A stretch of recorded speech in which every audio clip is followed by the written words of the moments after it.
Hey y'all, welcome to Conversations with Carrie. I'm coming back at ya.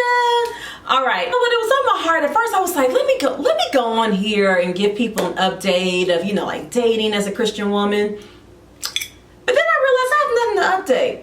If you've seen my previous celibacy video, your girl's still doing the same thing. Ain't nobody having sex over here. But no, I've just been, waiting on what the Lord has for me. And as I was thinking about that, I was like, Lord, use this to your glory, because this is bigger than me. And I hope you know it's bigger than you. Whatever you're going through right now, I hope you know it's bigger than you. And I was like, Lord, show me in your word.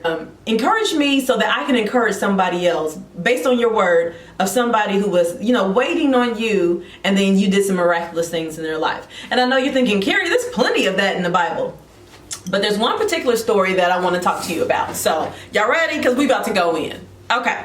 I'm talking about 1 Samuel chapter 1. So this is like the very beginning. And this is about a man named y'all know I be getting the words wrong. Ooh, and I practice this one. Elkanah and his 2 wives. And one of the wives was Hannah. If you've ever gone through some of the stories and stuff, Hannah's not somebody I think you hear about all the time. But man, I'm always so encouraged by the women in the Bible. And she's one of those that I'm like, we cannot forget about Hannah. So I'm not going to read the whole chapter, because literally I'm going to go through the entire chapter. But I want to talk to you a little bit about Hannah's situation, and I'm just praying that it encourages you. So it says he had 2 wives. The name of one was Hannah, and the name of the other Peninnah. And Peninnah had children, but Hannah had no children. And it talked about how he would go up each year to worship and to sacrifice to the Lord of hosts in Shiloh. And, he would go to Eli, the priest, and his 2 sons. So keep in mind, this is a time where priests were still running the land. This is before Saul. So Israel hadn't had its first king yet, but this is after Judges. And Eli is one of the last prophets and judges. I don't even know if he's one of the last priests. I won't call him a prophet. In verse 4, when the day came that Elkanah sacrificed, he would give portions to Peninnah, his wife, and to all her sons and her daughters. But to Hannah, he would give a double portion, for he loved Hannah, but the Lord had closed her womb.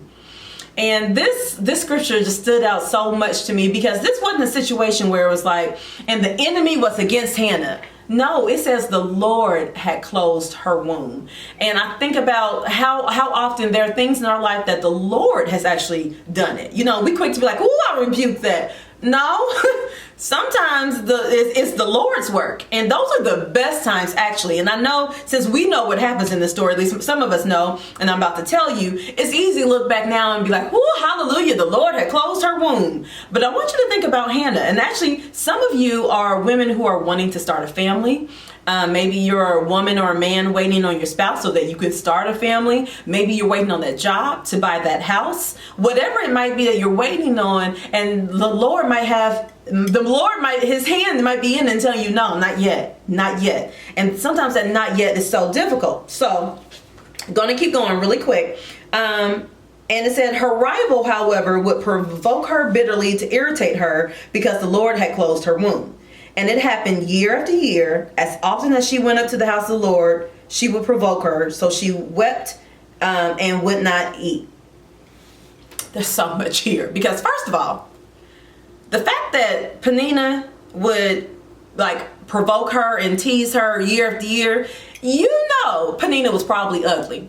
Because listen, pretty girls, we don't be around here hating on the other ones. No, we listen, you girl, boo, you go get yours. And I can tell you now, Peninnah was a broken woman. Yes, she's around here having kids, and she was probably jealous that her husband, she probably knew that her husband loved Hannah more, whatever it might have been. But Peninnah was a hater, and normally haters got some other things going on. They mad because they ain't cute. They mad because maybe her kids were ugly. I don't know. I'm not gonna just completely guess on that, but I do know that she was an ugly woman. If it wasn't on the outside, she was on the inside, because here she is. Here's this other woman who's hurting that she hasn't had kids because the Lord has closed her womb. I'm gonna come back to that in a second.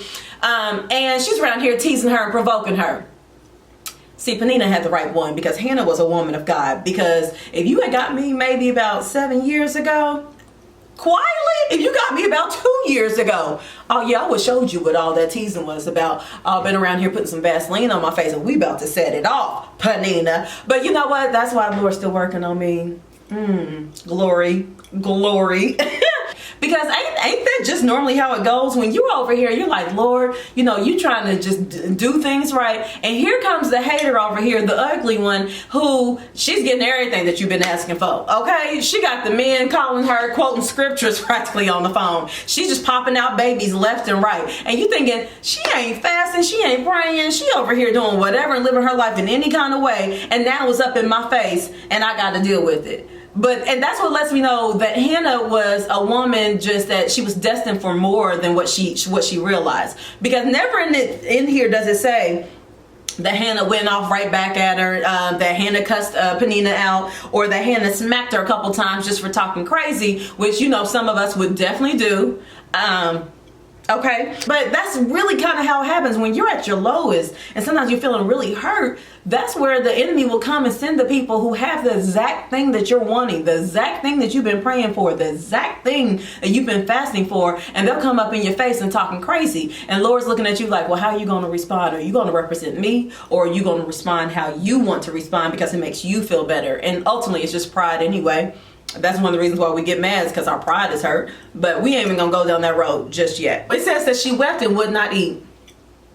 I wish that was my issue. I wish that when things were hard and I was just feeling pressed and depressed, that I didn't eat. Your girl be wanting to eat french fries, some cake. Quietly, y'all, I bought some cake today. I'm gonna go in. I wish that was my issue though. I wish that my appetite would go away and knock off about 10 pounds. But no, I like to eat, so I'm completely the other way around. So you know what? I'm learning from Hannah in all kind of ways. And so then it says in verse 8, Elkanah, her husband, said to her, Hannah, why do you weep? And why do you not eat? And why is your heart sad? Am I not better to you than 10 sons? And even though I know this was her husband speaking to her, this jumped at me, because I was thinking to myself, I remember when I first was really upset about my single season lasting so long, and the Lord told me, am I not better to you than some future husband? Oh, I was like, oh, Lord, and I had to check myself on that, because it wasn't immediate and immediate. Yes, Lord, you are more important to me. Now, at one point, I had made an idol. I idolized this idea of marriage because I didn't know what all went into it, and that it was in my younger years, and this is what I wanted, and nothing was going to stop me. Not realizing that I truly believe that God is working something out in this process. He's working something in me and something out of me, the same way He's doing Hannah. But I had to really ask myself, okay, Carrie, what is most important to you? Are you going to serve the Lord, or are you going to go do your own thing because you're tired of waiting and you want to make it happen on yourself? And how many times have we had that mindset? How many times have we wanted to go and do what we want to do because it's like, well, Lord, yeah, I do love you, but you're not enough. Or, like her husband was basically saying, like, am I not enough to you? And I think about the women who are in very similar situations to Hannah, and they have to ask themselves, what is enough for me right now? But it says in verse 10, she, greatly distressed, prayed to the Lord and wept bitterly. Whew, I feel like I can just feel her pain in this, because how many times have we just been crying out? But I love that she prayed to the Lord and wept bitterly. She didn't call her girlfriend and complain and grumble. She didn't call her mama and her daddy and them and was telling them how horrible her life is. She didn't go sharing it with coworkers. She didn't go talking to that woman across the street, whoever would listen to her. No, she got in position. She sat before the Lord. She prayed before the Lord and wept bitterly. And you know what? I truly believe that the Lord was probably like, give it to me. give me all the tears. He says that he will take our burden, and that he will give us a easier yoke, a lighter yoke, that he will take all of our burdens off of us. So I believe he was catching every tear, and was like, yeah, continue praying to me, continue reaching out to me, continue loving me, continue seeking me in all that you do. And I believe that he's telling you the same thing. As you sit before him, let it all out. Cry, yell, do whatever, but do it to the Lord. Talk to him, let him minister to you. Send his angels to minister to you, because that's where he wants us. He doesn't want us going to some outside person when he's right here. He's right here waiting to hear everything that you've got to say. So I love that she got before the Lord and just wept bitterly, because also I believe that she was in position. Because when you get before the Lord, that's when he's like, yeah, now you're giving me something to work with. Now you're giving me something that I can start to craft, and I can start to show you. Because he can't talk to us if we don't get in front of him. He can't talk to us and try to whisper things in our spirit. And I believe after a while, it ain't even a whisper. It's a strong voice that will tell you, this is what I need you to do. This is what I want you to do. But also, let's go back to the fact that the Lord had closed her womb. He was getting ready to do some big things in Hannah's life. And what he was going to birth through her, what he was going to bring through her, was going to be something so big and so beyond her dreams. But he had to get her to a place where she would be willing to make the vow. And it says that in verse 11, she made a vow and said, "O Lord of hosts, if you will indeed look on the affliction of your maidservant and remember me and not forget your maidservant, but will give your maidservant a son, then I will give him to the Lord all the days of his life, and a razor shall never come on his head." That's what the Lord was getting her in a position, because I need you to give this child back to me. Literally, it was bigger than just Hannah. What you do in your life and how you handle yourself is so much bigger than you, and it can come out through your seed. And your seed may not always be a child necessarily, but it could be your work. It could be your tone of voice. It could be how you talk to that coworker. It could be who you pray over. Like, your seed sometimes is blessed, and it's meant to go to another generation. So we have to be careful that we sometimes that desperate, that oh my Lord, all I can do is weep before you. That's what he's going to use to craft something greater in us. But while she prayed, she was actually accused of drunkenness. Eli, the priest of the time, was like, "Woman, what you over there doing?" Because I imagine sometimes when you get before the Lord, actually this was me, just getting before the Lord, sometimes you might just rock.